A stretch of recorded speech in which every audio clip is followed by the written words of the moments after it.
If you are 61, I want you to hear me clearly. Most people think the important retirement ages are 59 and a half, 62, 65, maybe 73.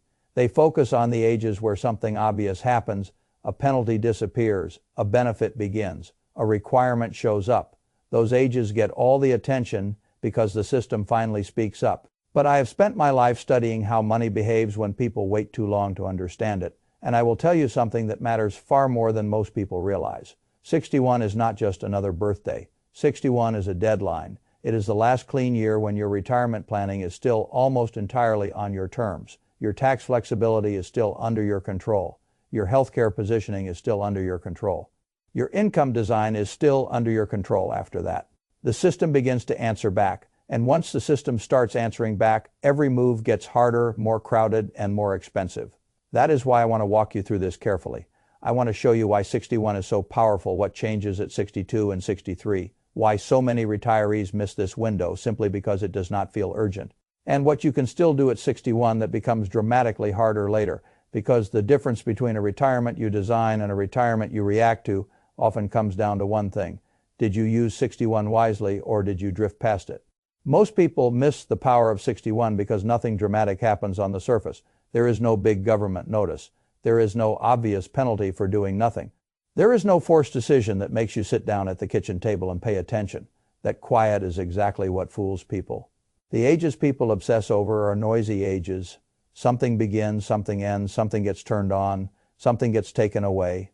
61 is different. That is what makes it valuable. At 61, Social Security is not available yet. That means your planning this year is not yet being run through that future.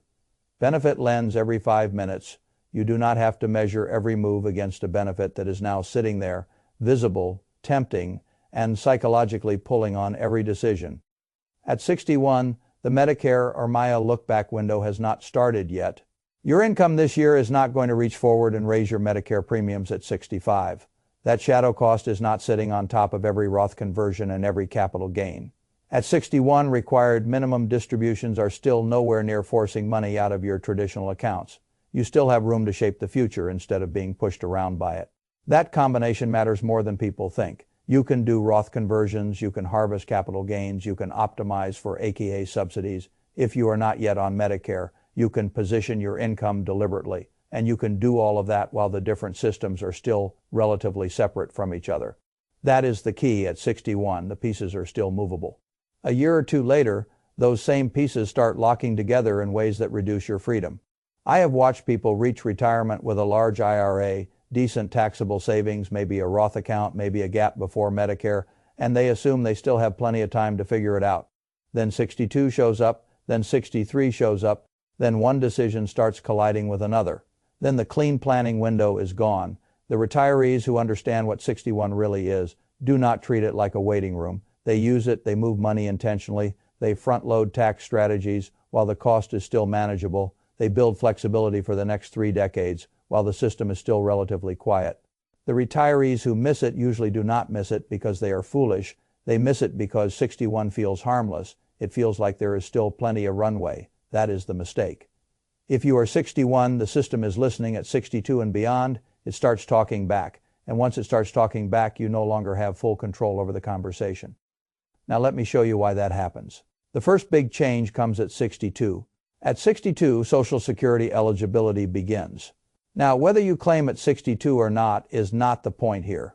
Many people do not claim right away. In a lot of cases, delaying makes good sense. But the moment you become eligible, Social Security enters the room, whether you turn it on or not. That changes the planning environment. Before 62, Social Security is simply not part of this year's available income equation. At 61. That gives you a kind of clarity most people do not appreciate until it is gone. At 62, even if you delay, every financial decision starts getting viewed through the question of how it interacts with benefits that could begin now or in a few years. Or later, the math changes. The psychology changes. And in retirement planning, psychology matters. A lot of people underestimate that part. They think this is only about formulas. It is not. It is about what a benefit sitting on the table does to your thinking. Once Social Security becomes available, people start evaluating today's income moves against future claiming decisions. They start second. Guessing Roth conversions because they are thinking about future taxation of benefits. They start thinking about whether claiming earlier or later changes the trade-offs. They start planning not with a clean slate, but with a new moving part already introduced into the machine. That moving part is not small. Once Social Security is relevant, you also have to think about provisional income. That is the formula that determines how much of your Social Security becomes taxable. And the ugly truth is that the thresholds are easier to hit than most people expect. That means the moment Social Security becomes part of your real planning horizon, every additional dollar of income can begin to interact with benefits in a way that makes the tax result worse than it looked on the surface. At 61, you do not have that complication yet. At 62, you do. That is why I call 61 the last clean year. It is not that 62 is bad. It is that 62 is more crowded. It is more mentally noisy. It is more interconnected. The simplicity you had at 61 is gone the moment you cross over. And it is not just about whether you claim early. If you do claim early, income starts arriving and immediately affects the rest of the planning picture. If you delay, you are still planning around a benefit that now exists in the background. And that changes how you look at conversions, gains, and future tax layering. Either way, the clean room environment disappears. Now let us move 1 year further, because 63 is where a lot of people get blindsided. At 63, the Medicare IRMAA look-back begins to matter. IRMAA is one of those things that sounds technical until you have to pay it. Then it becomes very real. It is a surcharge on Medicare premiums based on income. In plain English, it means you can end up paying more for the same Medicare coverage simply because your income crossed a line, and the system does not care if you crossed it by a lot or by a dollar. Cross it, and you are in the higher tier. That is bad enough. The part that really catches people is the 2-year look back. Your income at 63 can affect what you pay at 65. Your income at 64 can affect what you pay at 66. So a move that seems harmless in the moment can come back later as a completely different bill. That shadow cost changes how you should think about aggressive tax planning. A sizable Roth conversion at 61 can be purely a tax decision. A sizable Roth conversion at 63 might also be a Medicare premium decision. That is a major difference. Same conversion, same dollars, different consequences. That is why 61 is so valuable. At 61, you still have a chance to make substantial moves before the IRMAA look-back window begins stalking your income decisions. You can convert more aggressively, you can recognize gains more freely, you can position yourself without having to ask, what is this going to do to Medicare 2 years from now? Later, you do have to ask that, and that makes everything harder. This is where good retirement planning separates itself from casual retirement planning. Casual planning says, I will just spread conversions out over my 60s. That sounds sensible. Sometimes it is not, because the same total amount converted can lead to very different lifetime outcomes depending on when you do it. Front load more of it at 61, when IRMAA is not in play, and the long-term cost can be much lower. Wait and do those same moves across years where Social Security, aka considerations, and Medicare lookbacks are all crowding the field. And suddenly what looked smooth becomes clumsy. A lot of people think retirement planning is about avoiding taxes this year. I do not think that way. I think about minimizing stupidity over a long span of time.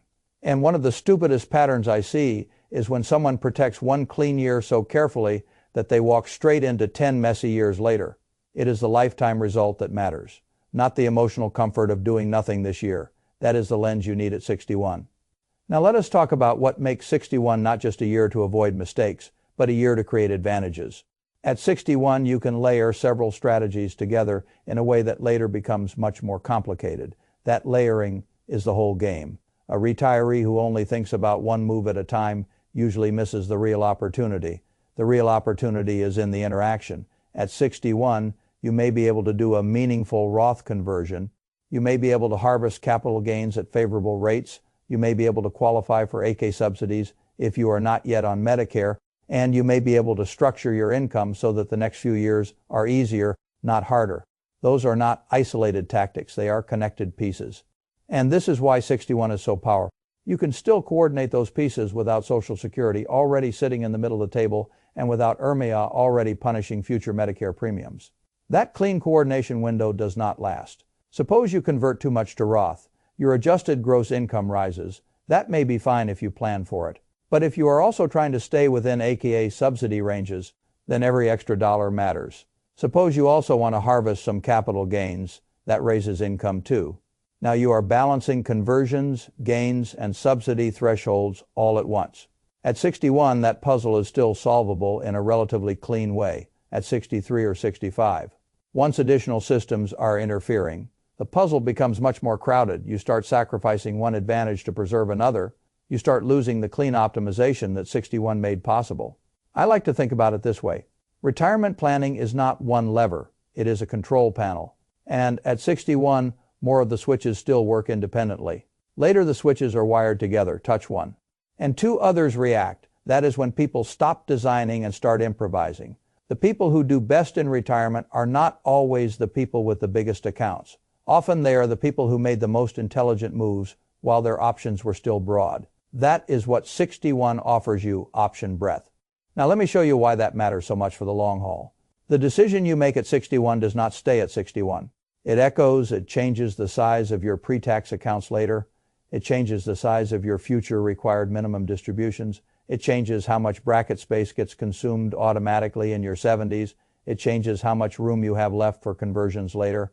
It changes how much of retirement you spend in control versus in reaction. Every dollar you move from a traditional IRA to a Roth at 6 the 1st of may create a tax bill. Now that part scares people, but fear by itself is useless. The relevant question is not whether you pay tax now. The relevant question is whether paying 12% or 22% now is better than being forced to pay 24% or 32% later on the same money after RMDs and other income have already filled the lower brackets. That is the real comparison. Most people compare doing something today with doing nothing today. That is the wrong comparison. The right comparison is doing something today versus getting pushed into something worse later. Once required minimum distributions begin, you are no longer deciding whether income comes out of those accounts. The IRS is deciding that part for you. And those forced withdrawals take up space every year, whether you need the money or not. That is why retirees with large untouched IRAs often feel trapped later in life. By the time they finally realize the problem, they have less room to solve it. RMDs fill up the lower brackets. Then any Roth conversion they want to do sits on top of that forced income. Then the tax rate climbs. Then the feeling of control disappears. Now they are not managing brackets. The brackets are managing them. That is a miserable position to be in after spending a lifetime building wealth. And the setup for that miserable position often happened years earlier, when 61 came and went with no action. I want you to think about income floor here because this is a useful idea. The moves you make around 61 help establish the tax floor and income structure. That much of the rest of retirement gets built upon. If you reduce future IRA balances through thoughtful conversions, you may lower future RMDs. If you lower future RMDs, you preserve more bracket room later. If you preserve more bracket room later, you keep more flexibility when life throws something at you. That is how intelligent early planning buys freedom later. And freedom is the real prize. Not activity, not complexity, freedom. This is also why missing 61 has an emotional cost, not just a mathematical one. People do not talk enough about the psychology of moving from accumulation to decumulation. When you are working and saving, the pattern is simple. You earn, you invest, you watch the pile grow. That feels good. It feels like progress. It feels like control. Retirement is different. Now money is moving out instead of in. If your accounts and tax picture are well designed, that can still feel orderly. You know what you are withdrawing. You know why. You know how it fits the larger plan. You know what tax cost you accepted. And you know what future cost you avoided. There is confidence in that. But if you reach retirement without having used the clean planning years, well, every withdrawal starts to feel like a question mark. Should I take this from the IRA? Should I take it from taxable? Should I touch the Roth? Am I creating a tax issue? Am I raising Medicare costs later? Am I making Social Security more taxable? Am I doing this wrong? That uncertainty wears people down. You can have substantial wealth and still feel poor if every move feels dangerous. You can have less wealth and still feel secure if the structure is sound. That is why I care so much about control. The retirees who use 61 well tend to feel more settled later because they know they took action. When action was cleanest, they know the system did not back them into a corner without a fight. The retirees who drifted past 61 often spend years reacting to rules they never properly anticipated. And once you are reacting, stress goes up, you start chasing thresholds you should have prepared for earlier. You start regretting things that were much easier to fix when the planning window was open. That is avoidable. Now let me pull all of this together in plain language. Why is 61 so important? Because it is the last year before Social Security eligibility enters the picture at 62 and complicates the way you think about income and future taxation of benefits. Because it is the last year before the Medicare or MA look-back becomes relevant at 63 and starts putting a delayed premium cost on today's income decisions. Because it still gives you time to layer Roth conversions, capital gains harvesting, aka subsidy, optimization, and deliberate income positioning without all those systems interfering with each other. Because the decisions you make there shape the size of your IRA, the size of your future RMDs, and the tax flexibility you will have for decades. And because once you miss it, you do not really get another year that clean. You get later years, you get more crowded years, you get years where the system has more leverage than you do. That is why I call it a deadline. Not to create drama, to tell the truth. Deadlines matter precisely because they pass quietly until they are gone. If you are 61 now, this is not the year to say, I will deal with this later. This is the year to get precise. This is the year to know what is in your traditional IRA, what is in your Roth, what is in taxable accounts, what your spending need is, what tax bracket you are actually occupying, how much room you have for conversion, how much gain you can harvest, what your AK subsidy thresholds are if they matter to you, and how those decisions change the next 10, 20, 30 years. That is not overplanning. That is responsibility. You work too hard for your money to enter retirement by default. Default is expensive. Default is how people stumble into taxable Social Security, surprise Medicare premiums, larger than necessary RMDs, and decades of reduced flexibility design beats default. That is the entire lesson. Let me say one more thing, because this is where many people hesitate. They think, what if I make the wrong move? That is a fair question, but there is another risk that is often larger. What if you do nothing during the last clean planning year and the wrong move is the one you made by inaction? Because in retirement planning, inaction is not neutral. Inaction is still a decision. If you skip Roth conversions when the tax cost is attractive, that is a decision. If you let future RMDs grow unchecked, that is a decision. If you avoid doing the hard math at 61 because nothing forces you to, that is a decision. And the system will happily build on that decision later. I am not telling you that every 61-year-old should make the same move. That would be nonsense. Different health, different balances, different marriage situations, different spending, different state taxes, different goals. What I am telling you is that 61 is the year to make deliberate moves. Maybe that means larger Roth conversions than you expected. Maybe it means carefully realizing gains while staying inside a favorable range. Maybe it means structuring income to preserve aka subsidies. Maybe it means getting brutally honest about the future tax cost of an oversized IRA. Maybe it means all of the above. What matters is not that the tactic is identical for everybody. What matters is that the year is uniquely powerful for almost everybody. And power unused tends to become regret. If I were sitting across the table from you and you had just turned 61, I would not treat that as a casual fact. I would treat it as a planning trigger. I would ask you how much future tax trouble is sitting in your traditional accounts. I would ask you whether your next 2 years of income are being shaped intentionally or accidentally.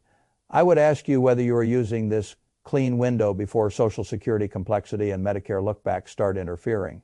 I would ask you whether you want retirement to feel like a machine you control or a machine you are trapped inside, because that is really the choice.